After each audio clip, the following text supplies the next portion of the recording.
Saludos amigos, buenas tardes, gracias por estar en sintonía de Radio América y aquí del programa Doble Vía.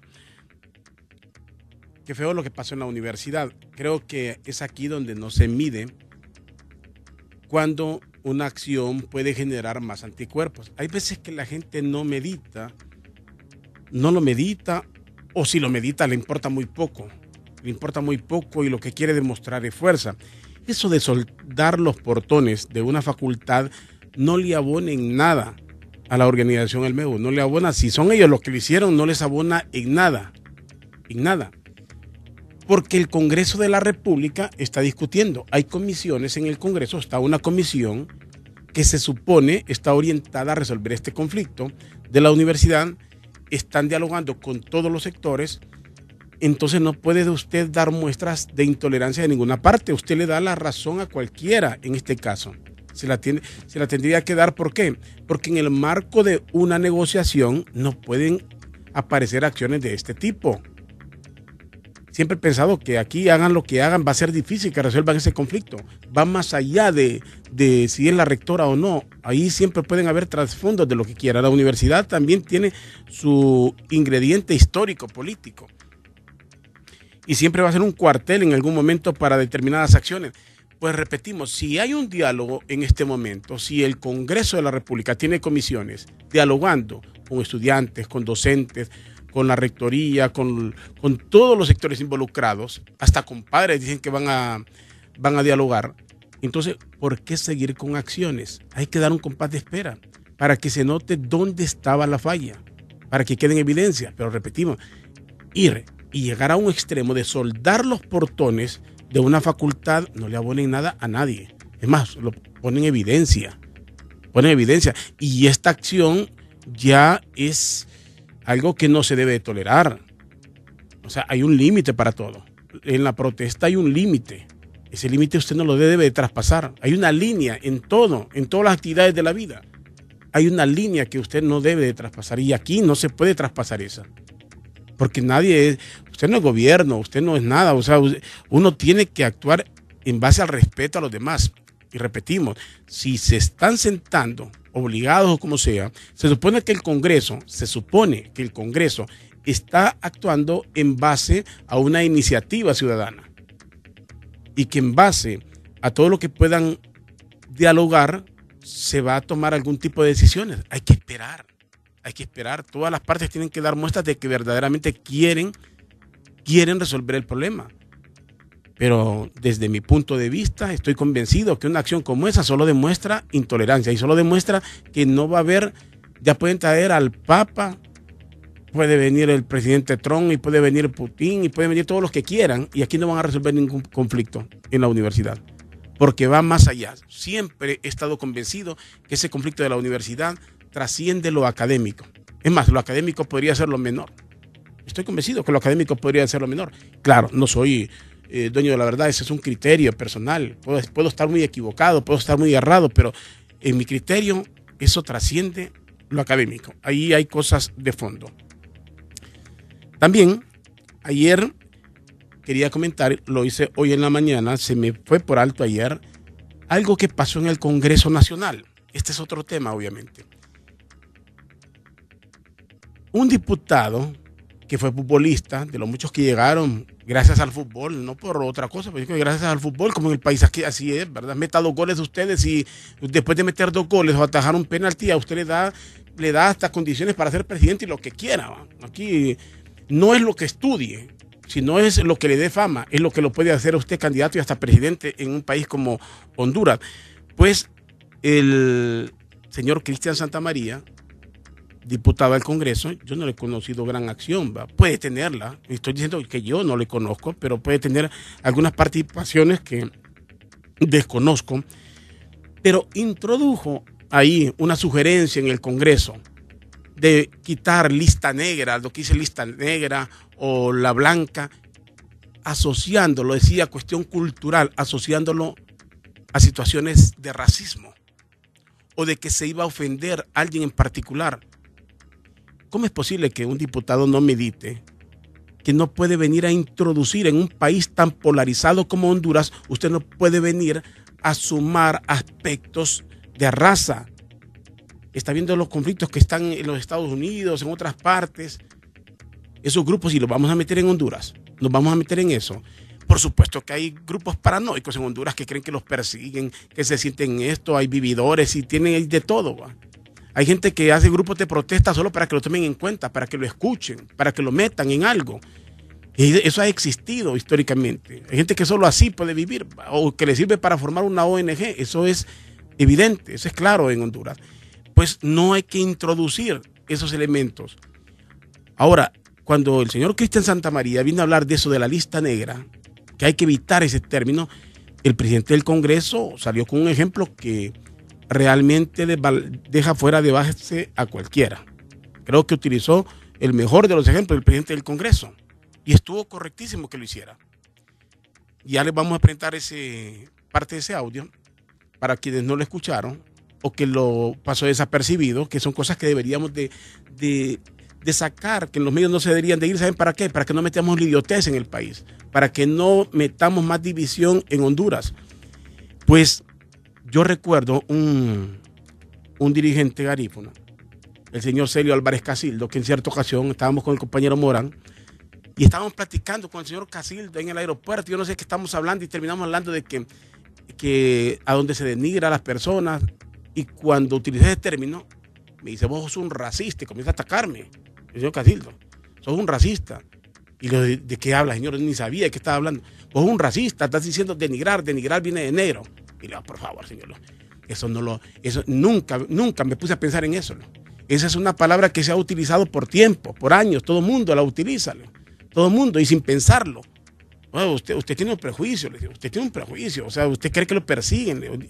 Nadie medita, les juro que cuántas personas utilizan esa palabra sin saber por qué, ¿va? Es como cuando le dice gracias a Dios, dice la gente, sin pensar en Dios, tal vez, sin pensar en un Dios.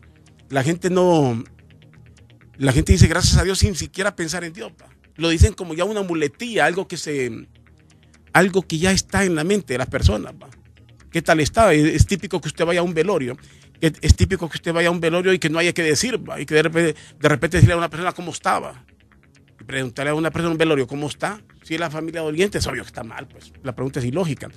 Pues bien, estas son las cosas que no deben de pasar. Esto es para que entiendan mejor lo que decía el señor Cristian Santamaría hablando de lista negra, lista blanca. Escuchen ustedes. En la ley se establece lineamientos o divisiones entre lista negra o lista para lista negativa o lista blanca como lista positiva. Nada más como un detalle cultural, señor presidente. Muchas gracias. Ese es un detalle cultural. Y es casi con una normativa internacional. Habla de tráfico gris. Ahí que el que sea gris no se vaya a molestar por el traje. Interesante la respuesta del presidente del Congreso. Si habla de tráfico gris, no va a salir una persona que sea gris a protestar por eso. Pues no cabe. Lo que dijo el presidente del Congreso es correcto.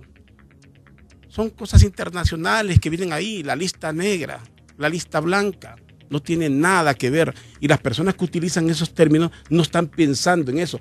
Más bien quien está pensando en eso es el que se asocia. Yo no puedo decir lista negra y en mi mente estoy pensando en una persona de color negro. Entonces la persona que lo piensa es más bien la que está pecando. Les decía, eso pasó con este señor Casildo. Que le digo, no se puede denigrar a las personas. Dije, racista. Ni se me corría a mí por eso.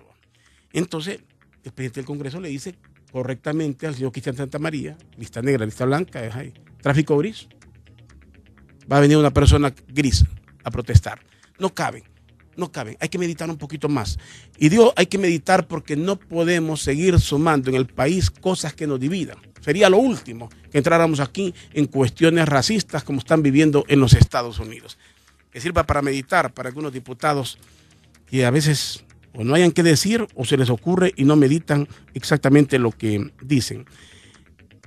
Otro comentario, antes de presentar a nuestro invitado del día de hoy, sale hoy y lo pueden ver en el diario La Tribuna para el caso.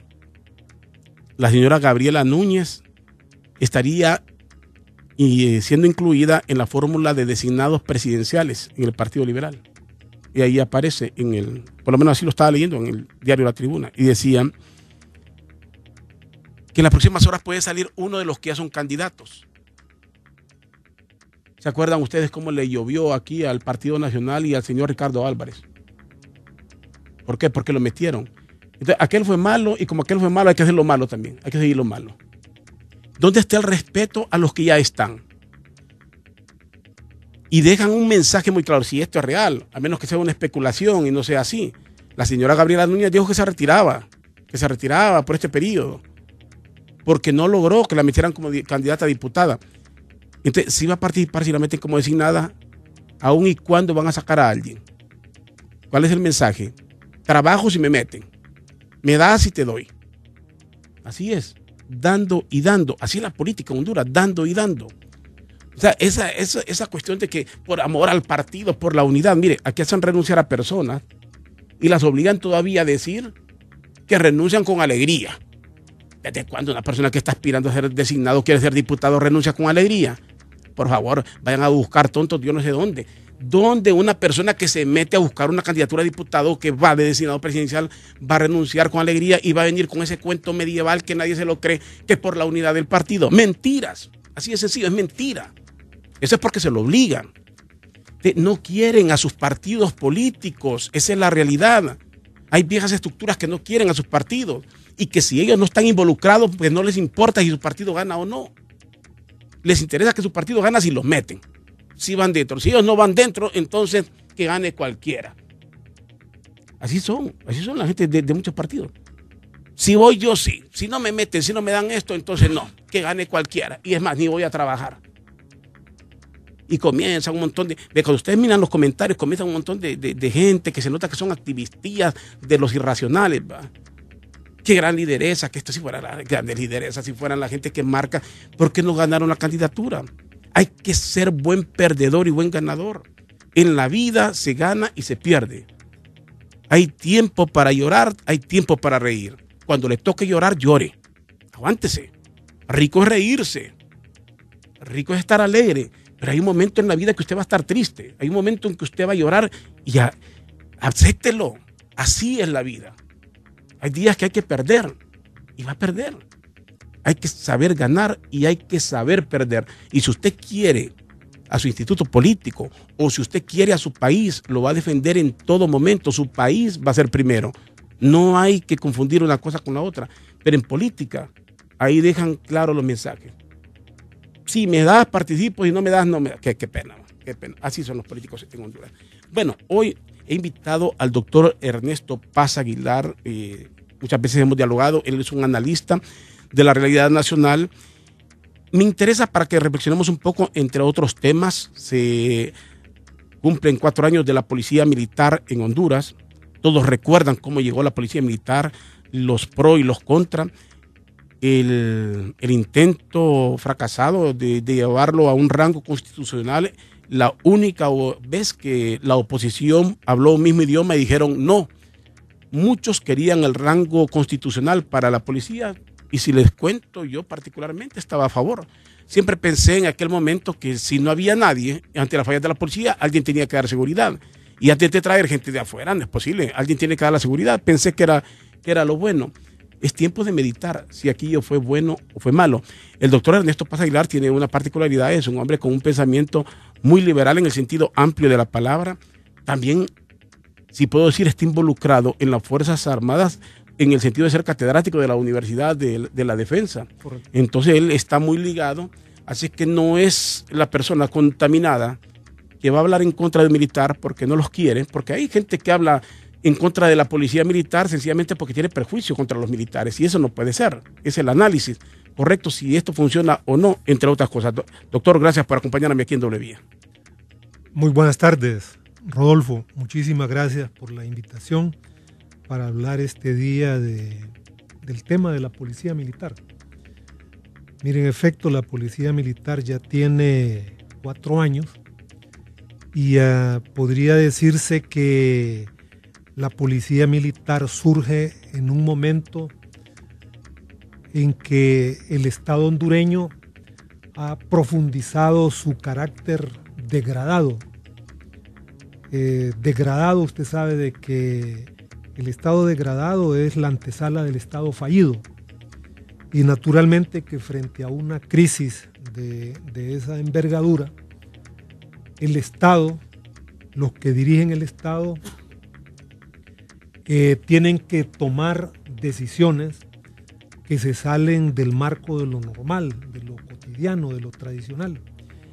Y la situación en Honduras en esa época es que las fuerzas policiales, que son las encargadas del mantenimiento del orden público, habían sido totalmente rebasadas por el crimen organizado, por el narcotráfico, por las pandillas.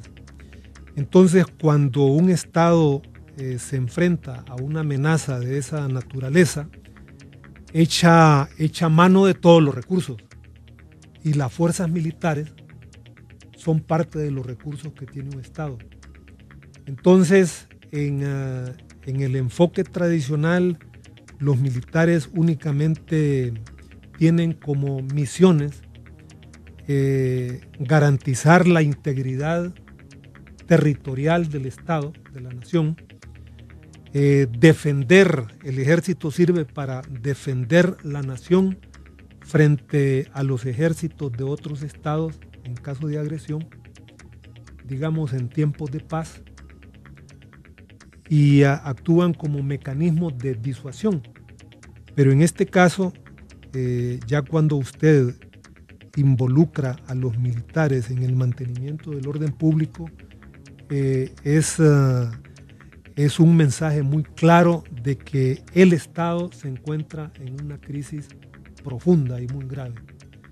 Debo decirle que allá nomás cuando nació la policía militar, yo tenía más bien un enfoque negativo, en el sentido de que dije, bueno, aquí lo que se va a producir es una militarización de la policía, una militarización de la sociedad, y no lo veía como una respuesta del Estado frente a la amenaza de orden interno, del crimen organizado, de las pandillas y del narcotráfico. Pero haciendo estudios comparativos, nos hemos dado cuenta que esta es una tendencia en América Latina. Desde México hasta el Cabo de Hornos, hasta la Patagonia, la tendencia es involucrar fuerzas militares en mantenimiento del orden público, es decir, que hacen el trabajo de la policía. Porque la policía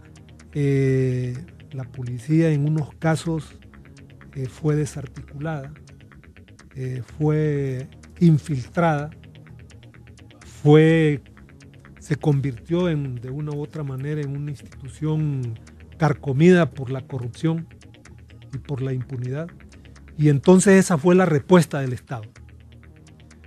En América Latina, únicamente Argentina y Chile no permiten el involucramiento del ejército en las labores de mantenimiento del orden público. Y ahí todos los países tienen este modelo o se han visto obligados a adoptar este modelo. Y quiero hacer una salvedad en esos dos países, en Chile y en Argentina. Argentina tiene lo que se llama una gendarmería, que es una policía militarizada desde hace muchísimos años, copiada del modelo francés. Y en Chile existe la policía de carabineros, que es una policía militarizada, muy prestigiosa en Chile. Muchos oficiales nuestros han sido formados en la Escuela de Carabineros de Chile y han producido buenos profesionales. El gran problema con el involucramiento de los militares en labores policiales está en el tiempo que va a durar. Se ha aceptado que la policía militar intervenga de manera temporal y limitada. Recuerde que en el gobierno del expresidente Maduro, de Ricardo Maduro, se comenzó la intervención de los militares en las calles, pero fue hasta el gobierno de Lobo Sosa que se institucionalizó. No vamos a hablar aquí de la constitucionalización porque eso era un globo sonda, solamente era para medir fuerzas, para ver la correlación de fuerzas cómo estaba, pero chocaron con la institución militar que no permitió que se jugara con la institucionalidad militar. La conclusión es esa. La intervención de la policía es temporal, pero el gran problema es que esa temporalidad tiende a convertirse en permanente. Y eso es grave para una sociedad, porque el problema de fondo no está, por ejemplo, en disminuir el número de homicidios, sino de evitarlos. A mí de muy poco me sirve que disminuya la cantidad de muertos, porque Honduras se ha convertido en un verdadero infierno. Un libro que usted conoce, el libro del periodista Arce español, que se llama Honduras a ras del suelo. Ese señor escribió que en el 2015 aquí mataban a los hondureños como perros y que habían más hondureños que perros muertos y que la policía no hacía nada, que el Ministerio Público decía o reconoció que de 100 asesinatos ellos solamente podían investigar 20. O sea, de que el país iba cuesta abajo, al borde del precipicio, y hay que reconocer que el gobierno actual ha hecho un esfuerzo, pero ese esfuerzo no es suficiente. Yo creo de que el gobierno actual ha escogido la vía de la represión, es decir, construir más cárceles, más pozos de tinieblas, dice este señor Arce, y Honduras fue calificada como el reino del espanto, ¿verdad? Cosa que muy pocas veces se dijo en Honduras porque es una calificación muy dura. El asunto es de que hay que buscar nuevas avenidas para diseñar una política de seguridad que esté acorde con la realidad hondureña. Con esto termino sobre este punto. La tasa de seguridad recibe 179 millones mensuales. Anualmente son más de 2.000 millones, casi 3.000 millones. Y entonces el Estado ha invertido miles de millones. Y la inversión no es proporcional a los resultados. O sea que hay que ver eso. Le comento que este tema de las elecciones, que ya están a menos de 90 días, la oposición está pidiendo lo que se llama la implementación de un mecanismo de identificación por la huella digital. Pues resulta que dice el señor presidente del Congreso Nacional que eso no se puede hacer porque no hay dinero. Falso. Solamente si nos dieran 20 días de un mes de la tasa de seguridad, ese problema se resuelve. Y le advierto que las elecciones forman parte de la seguridad nacional. Entonces no hay plata mejor invertida que en garantizar un proceso electoral limpio, transparente, legítimo y que sea aceptado por todas las fuerzas políticas. Ahora, vamos a ver, antes de que entremos a la parte eminentemente política, esto de la policía, pero a estas alturas, después del tiempo que ha pasado,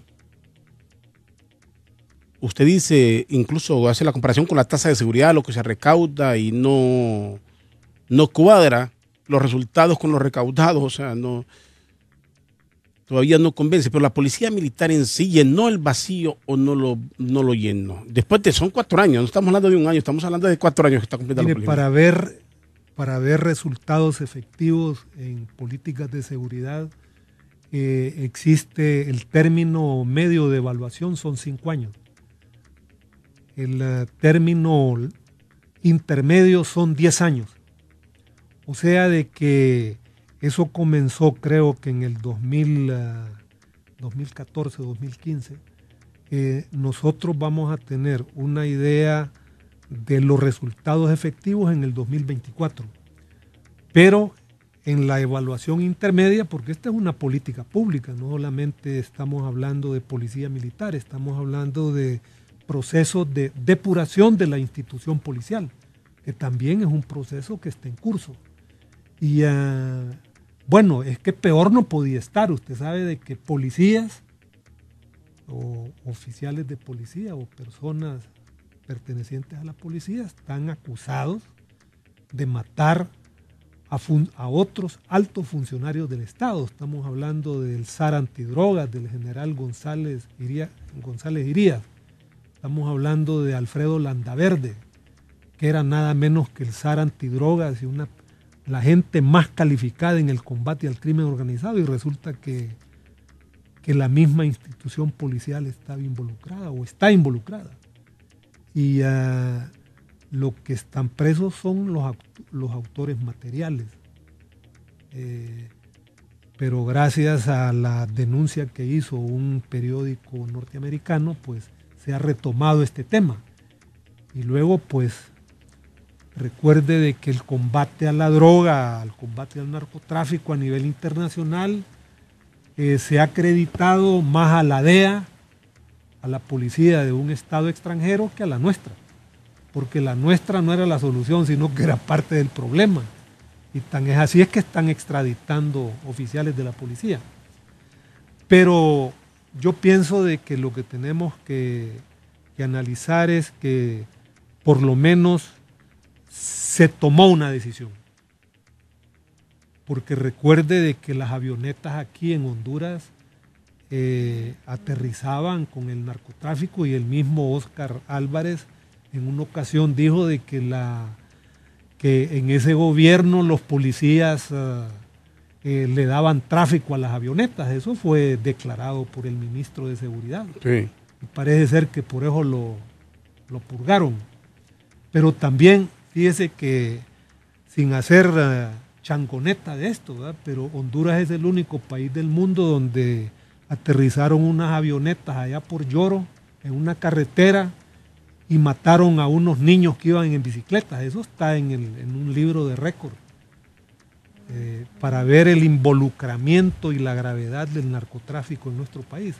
Es decir, que esa gente paraba el tráfico en las carreteras de Honduras y le daban vía a las avionetas, ¿verdad?, cargadas de narcotráfico, de droga.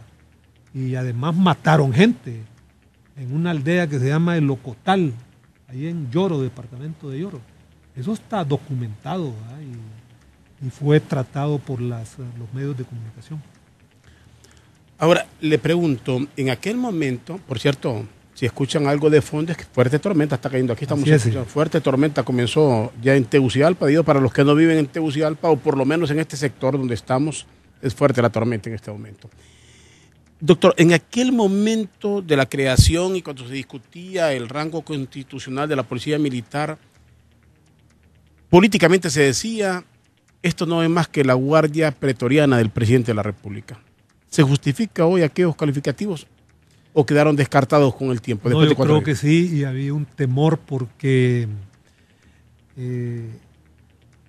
recuerde que después de eso el presidente de la República consolidó su poder y su control sobre todos los poderes del Estado, sobre todas las instituciones, incluyendo la institución armada, y organizó lo que se llama un Consejo Nacional de Defensa y Seguridad, que ahí está subordinado todos los poderes del Estado. Y eso es contrario a la idea republicana. Es decir, una república democrática está dividida con 3 poderes, ¿no? Y los poderes son complementarios e independientes. Pero ahí el Ministerio Público está sometido a lo que dice el presidente. La Corte Suprema igual. El Congreso lo mismo. En fin, esa concentración de poder en la persona del presidente es negativo para una democracia. La concentración de poder generalmente conduce a la dictadura. Y esa concentración de poder no es bueno para una democracia. Ahora, otra pregunta obligada en este momento que está relacionado con lo que discute el Congreso de la República en estos días, y fíjese bien, hago la interrogante, digo, analicemos el tema, no hago una acusación directa, porque aquí obviamente hay mucha susceptibilidad. Un señalamiento, correcto, un señalamiento, pero sí la inquietud, porque aquí en un país donde la gente pregona ser cristiana, dicen que todos fuimos hechos a imagen y semejanza de Dios, pero casi es prohibido pensar en Honduras y reflexionar, casi es prohibido, pues mucha gente se molesta cuando se reflexiona. La inquietud así concretamente es, en el Congreso de la República, hoy en día, hemos escuchado a lo largo de la semana y la semana anterior, se va a regular las compañías de seguridad privada, nos parece correcto. Hay un ejército en armas, quién las avala y quién no. Se va a regular el número de guardias que puede tener un alcalde. La policía, obviamente sabemos que hay depuración y la policía sigue en este momento así en una incertidumbre y todavía sin ganarse la confianza ni llenar todavía las expectativas de todos en Honduras. ¿Nos estamos quedando solo con una policía militar?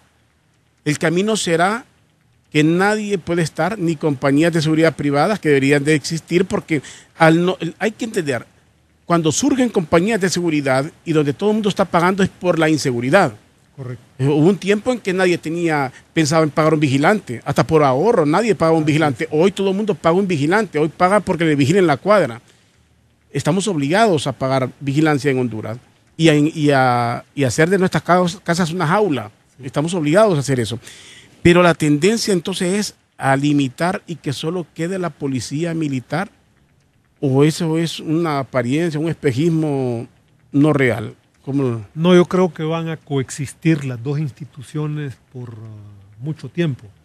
Y lo normal es que la Policía Nacional sea potenciada como una institución de carácter civil y que los militares se vayan paulatinamente retirando de esas funciones, porque la función de los militares no es hacer el mantenimiento de orden público. La formación de un oficial de las Fuerzas Armadas... Perdóneme aquí, pero tampoco están... Aquí cuando no hay guerra, como dicen, cuando no hay conflicto, entonces no pueden andar en las calles y andan sembrando árboles que no se miran por ningún lado. Entonces, labores ecológicas siempre dicen que sembrando árboles, o sea, ¿qué es más efectivo? ¿Qué es lo que se necesita? Solo hago la pregunta, o sea, cuando no hay guerra. Mire, es que los ejércitos sirven para combatir y para disuadir. Para eso sirven únicamente. Un ejército, todos los estados soberanos se ven obligados a tener un ejército, porque los otros estados también los tienen, son fuerzas de disuasión. Entonces, los ejércitos están preparados para trabajar en tiempo de paz y en tiempo de guerra. Esas son las hipótesis. En las escuelas militares, ellos construyen hipótesis de guerra, hipótesis de conflicto. Pero el conflicto interno está considerado de manera excepcional. El conflicto interno es la guerra civil. En el pasado, pues en la Guerra Fría era el enemigo interno, pero eso prácticamente ya desapareció. Entonces las amenazas que tienen los países son diferentes a las que tenía en tiempo de la Guerra Fría. Ellos, los militares le llaman amenazas, bueno, les dicen nuevas amenazas o amenazas emergentes. Entonces los militares se preparan para eso. Fíjese usted que en el pasado solamente existían 4 campos de la guerra. Existía la guerra terrestre, la guerra marítima, la guerra aérea, la guerra espacial y ahora existe la ciberguerra. Los militares, miren, contrario a los civiles, Ellos piensan del futuro hacia el presente. Y los civiles, los políticos generalmente, nosotros pensamos de las elecciones para allá o de la campaña electoral al día de las elecciones. Son mentalidades diferentes. Los militares en ese sentido están mejor preparados en el arte de la guerra y en el arte de la política porque se han reciclado. Fíjese que los políticos aquí en Honduras, la mayoría son políticos de cerro, por no decir todos. Aquí no hay políticos profesionales que hayan ido a una universidad. Lo más, a lo sumo, son personas que han sacado una licenciatura en Derecho. Pero eso es todo. Vaya usted a Costa Rica, el actual presidente es un graduado de Ciencias Políticas, era profesor de... Vaya usted a... Bueno, la anterior en Costa Rica, Laura Chinchilla, era una mujer especialista en Ciencias Políticas, profesora también. O sea que eso depende de los niveles de cada país, de los niveles de educación. En fin, Honduras tiene una clase política bastante primitiva. Aquí usted platica con un diputado o con un dirigente político y usted se va a dar cuenta de que deja mucho que desear su lenguaje, ¿verdad? Yo cuando escucho las conferencias de prensa que proporciona el Congreso Nacional y escucho a algunos de sus dirigentes, vea, el vocabulario de ellos anda a ras del suelo, bastante primitivo. Yo no veo de que haya avance en cuanto a eso. Debo decirle que esto es una autocrítica. Yo fui vicerrector de la UNA hasta el 2011-2012 y la UNA había decidido crear la carrera de Ciencias Políticas. Estamos en el 2017 y no arranca. Yo la pregunta que me hago y es ¿quién se opone? ¿A quién le da miedo? ¿Por qué genera anticuerpos? ¿Por qué genera roncha? Que la gente estudie, que los políticos estudien. Fíjese que los militares tuvieron el mismo problema. En el pasado existían los que se llamaban los políticos de cerro. ¿Militares? Digo, los militares de cerro. Los generales de cerro. Sí, sí. Que esos hombres no sabían nada del arte militar, pero eran gente aguerrida, ¿verdad? Y bueno, ensangrentaron Honduras, esos militares de cerro. Un militar de cerro, por cierto, disculpe que lo interrumpe, le haga el anuncio. Platicando una vez con un compañero y estaba un militar de esos de cerro y estaba hablando de eso los comunistas. Son ñángaras, le decía a algunos de ustedes, son ñángaras.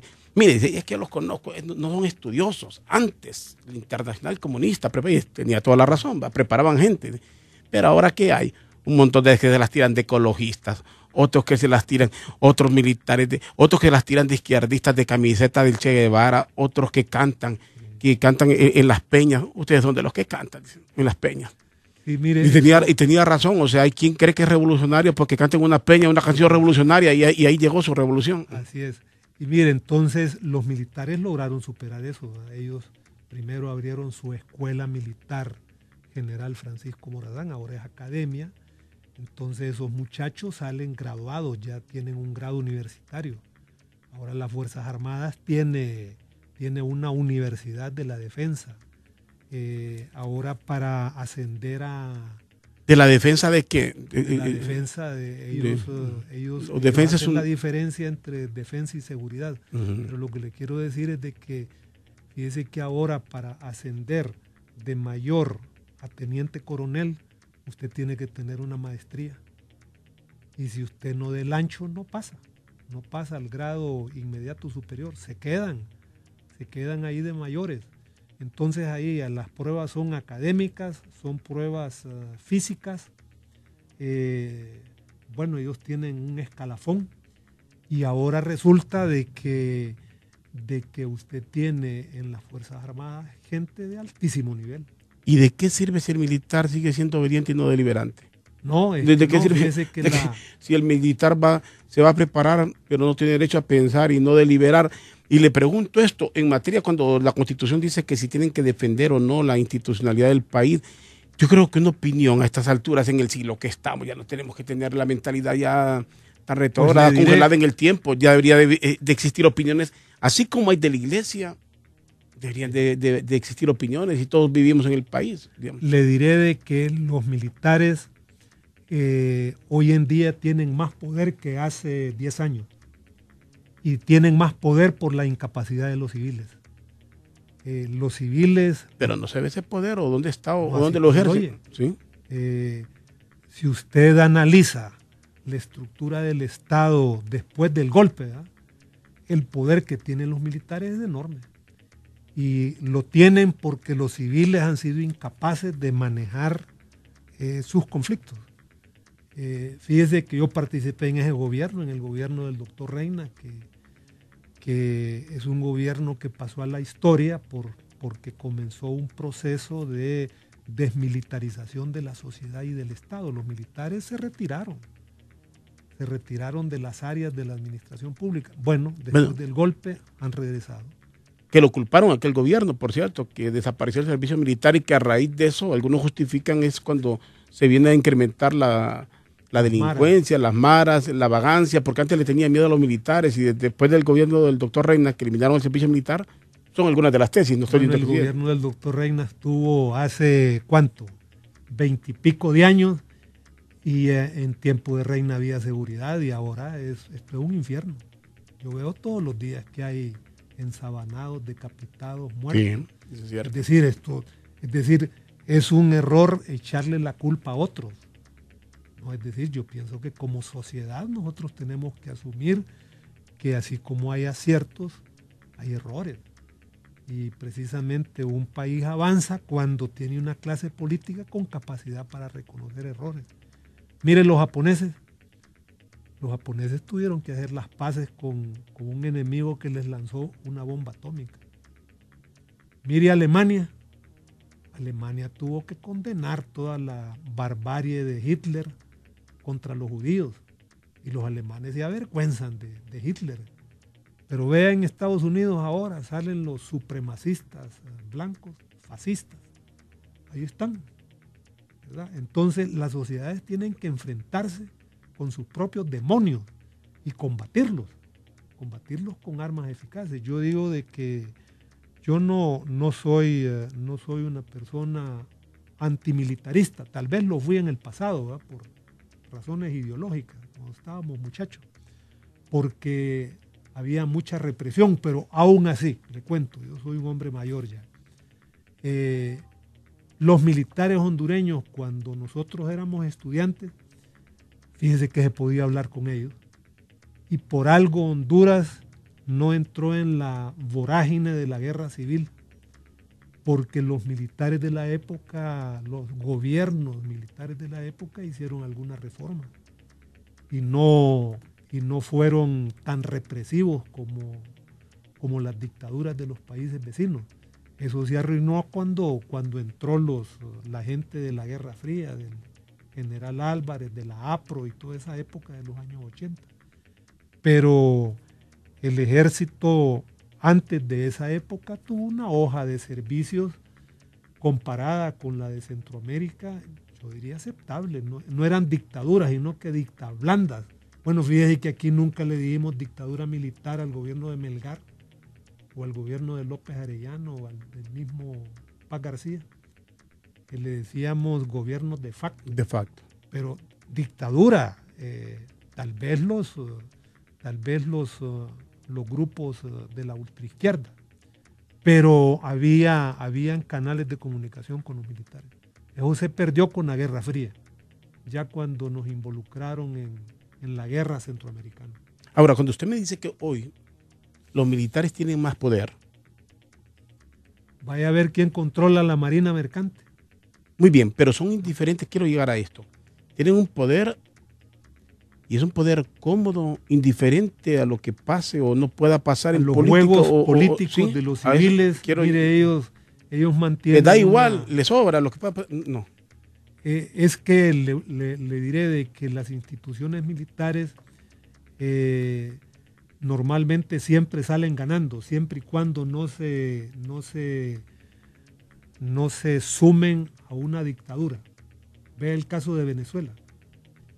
El ejército venezolano es un ejército altamente politizado, pero aquí no se ha dicho de que el ejército tuvo que intervenir para que el gobierno de Nicolás Maduro aceptara la derrota en las elecciones para la Asamblea Legislativa, para el Parlamento. El ministro de Defensa estuvo diciendo que había que respetar los resultados y darle continuidad a la vida democrática. Pero le dieron vuelta a la tortilla.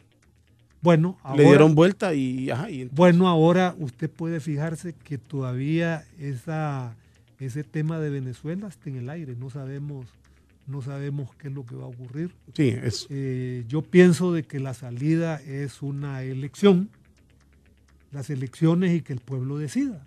Punto. Si el partido que esté en el poder en este momento pierde las elecciones, pues a lo mejor le servirá para replegarse, para reconstruirse, para reinventarse. Vea lo que ocurrió en Nicaragua. En Nicaragua el Frente Sandinista perdió, se fue a la oposición y ahí está nuevamente en el poder. Los pueblos son sabios. Una legal y la otra así, media dudosas. Cuando vuelve al poder, Daniel Ortega volvió bien. Ganó bien su proceso.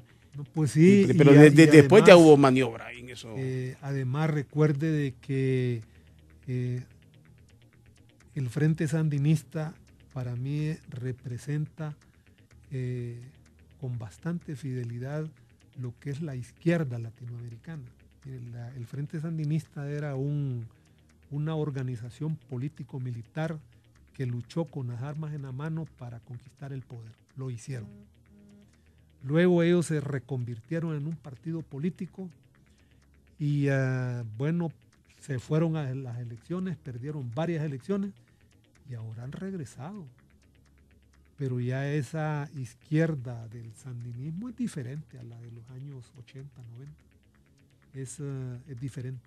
Ahora, doctor, y mezclando esto con la política, después de todo lo que se dijo de una guardia pretoriana, el discurso de oposición, por supuesto, a los que no querían una policía militar, lo que se ve hoy en día, si hay resultados o no, cada persona que saque su propia conclusión, si se justificó o no, a pocos días, podemos decir, porque ya falta muy poco para el proceso electoral, ¿se preparó el gobierno? ¿Se está preparando para que no lo agarren como en caso de un posible conflicto, sin nada, sin tener una policía, alguien que lo pueda defender en algún momento determinado?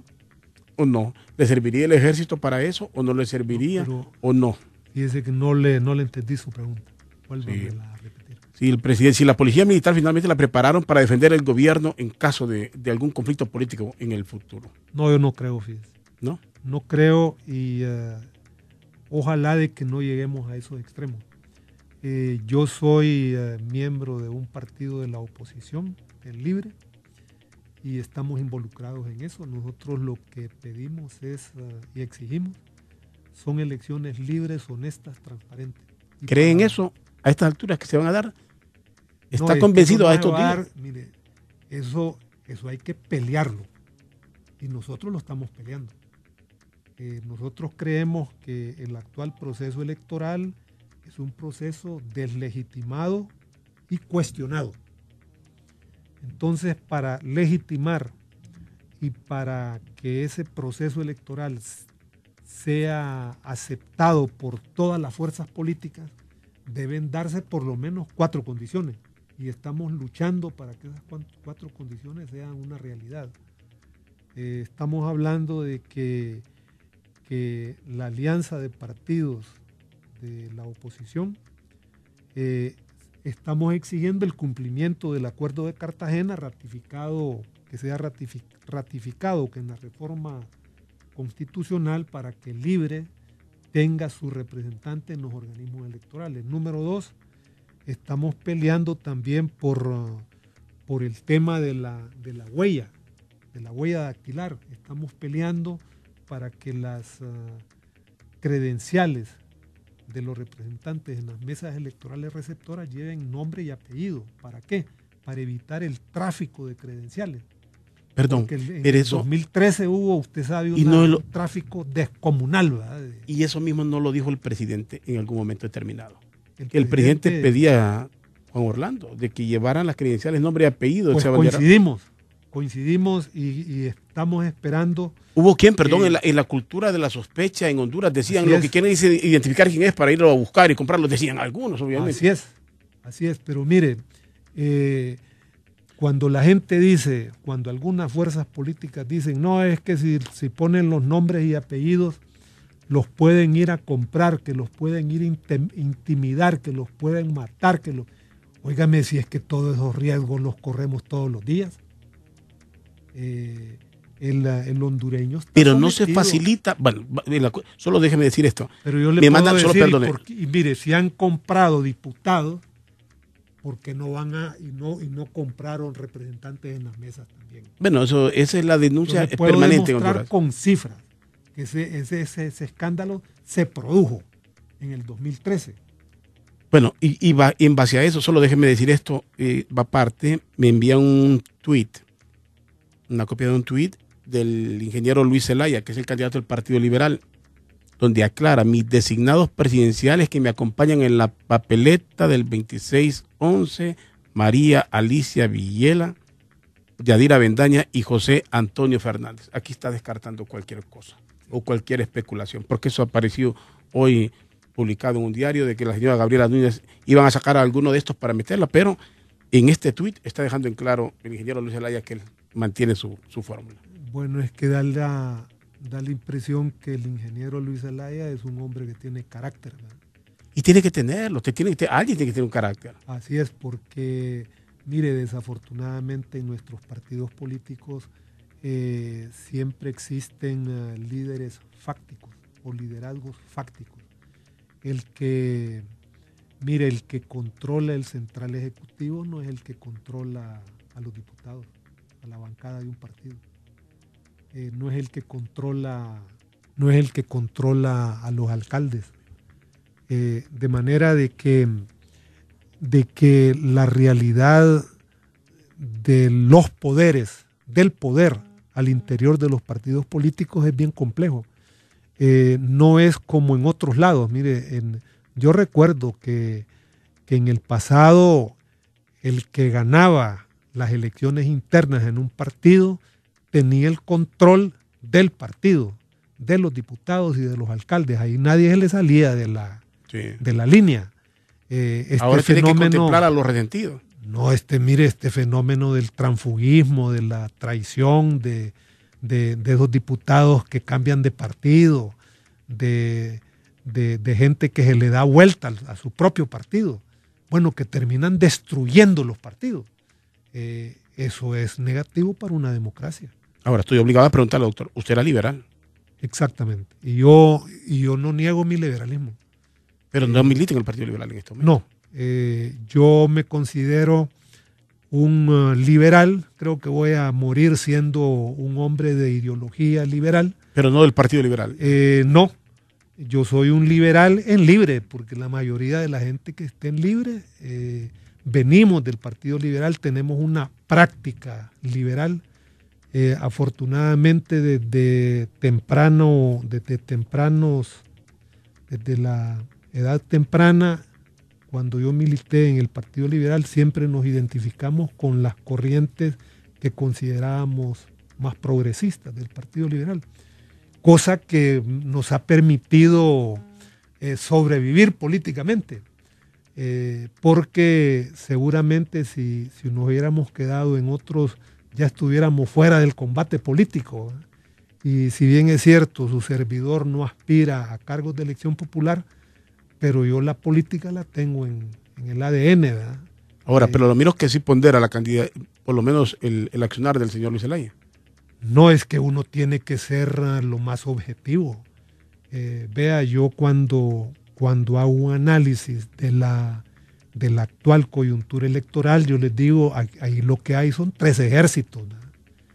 Partido Liberal, Partido Nacional, la Alianza, y esos 3 ejércitos están peleando entre ellos. Pero el problema es que el victorioso solo va a ser uno. Entonces, en una lucha, vea usted cómo cuando hay 3 ejércitos, generalmente hay uno que se va a plegar al otro. Y eso es lo que va a ocurrir en Honduras. En Honduras, antes del 26 de noviembre, solo van a quedar 2 candidaturas. Es decir, el que lleve el primer lugar en las encuestas y el que lleve el segundo lugar, porque las encuestas lo que marcan son tendencias. Y depende de quién las haga, porque a veces quiere vender una...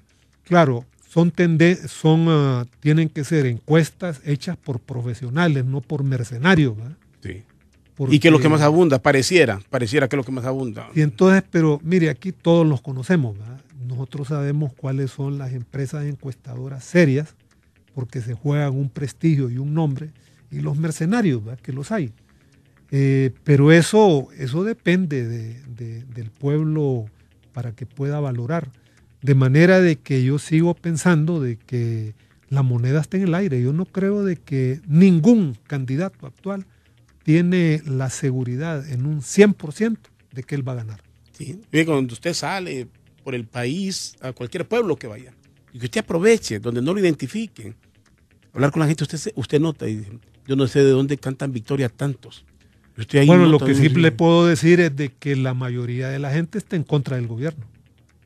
La mayoría de los hondureños rechazan la reelección del actual presidente. Hay una gran contradicción, fíjese, es cierto lo que usted dice, pareciera, cuando usted habla con la gente, que todo el mundo está en contra, pero todo el mundo cree que va a ganar. Entonces usted se pregunta, ¿y cómo es que están en contra y cómo piensan que va a ganar? ¿Sabe por qué? Por el fantasma del fraude.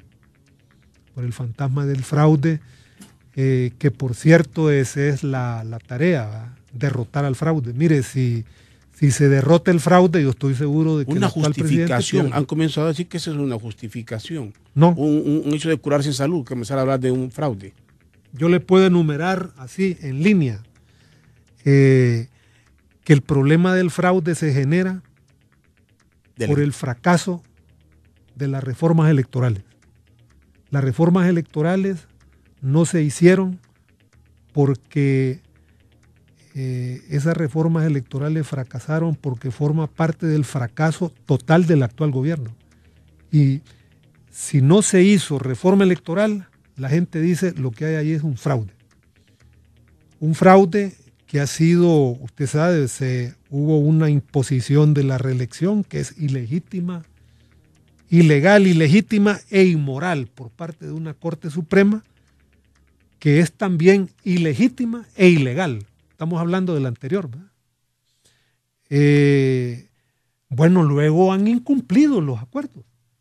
Han incumplido los acuerdos, el acuerdo de Cartagena, incumplieron el acuerdo de garantías mínimas electorales, incumplieron el compromiso con la comunidad nacional e internacional. No hay reformas electorales. Lo que nosotros estamos peleando ahora son mecanismos técnicos para combatir el fraude. En algo sí vamos a estar, todos creo que vamos a estar de acuerdo. Aquí las reformas electorales se necesitan y no en este tiempo. Se tenían que haber hecho con mucha antelación, donde nadie se sintiera con ventaja ni nada de nada. Mire, el gobierno se comprometió, el gobierno de Honduras, a hacer esas reformas electorales el primer año. Se comprometieron con la comunidad nacional e internacional y no lo hicieron. ¿Y eso? Estamos a 90 días y nosotros seguimos peleando contra el fraude. Bueno, doctor, se me fue el tiempo, vamos a seguir dialogando en otra ocasión, siempre da para más, así que le agradezco mucho que me haya acompañado aquí, que diríamos, el diálogo es rico, pero el tiempo es... Muchísimas gracias, Rodolfo. Gracias, el doctor Ernesto Paz Aguilar nos ha acompañado aquí en Doble Vía, gracias a todos ustedes por sintonizarnos. Radio América presentó Doble Vía, su sitio en el dial con los protagonistas de la noticia. Suscríbase al podcast de Doble Vía desde su dispositivo Apple y sintonícelo en cualquier momento.